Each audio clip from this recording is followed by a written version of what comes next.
பிரசாதத்தை நெத்தில வச்சுட்டா உன் சின்னையாவுக்கு இருக்கிற ஆபத்து போயிருமா? அப்படிலாம் சொல்லாத.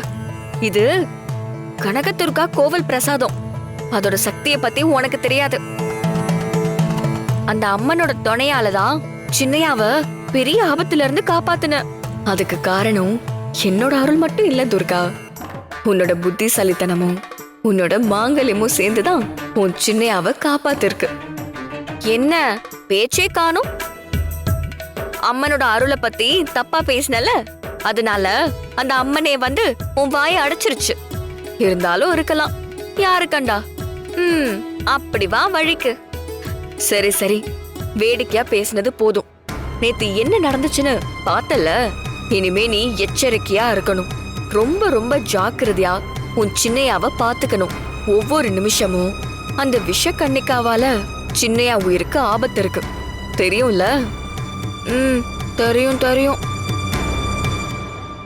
ஏய், ஏன் சின்னையாவை எப்படி பாத்துக்கணும்னு எனக்கு தெரியும். ஏன் புருஷனை எப்படி பாத்துக்கணும்னு சொல்ல நீ யாரு? ஆமால, நான் யாரு? கனகதுர்கான்னு வச்சுக்கோயே. என்னது, நீ கனகதுர்காவா? எவ்வளவு தைரியம் இருந்தா என் சாமி பேரை சொல்லுவ? ஹே துர்கா, எதுக்கு இப்ப இவ்வளவு கோவப்படுற?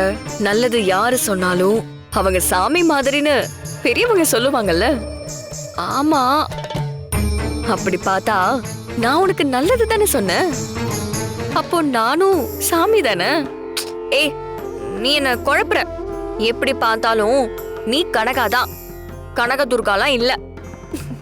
சரி சரி, நீ என்ன நம்புறியோ அதுதான் நான். கரெக்டா?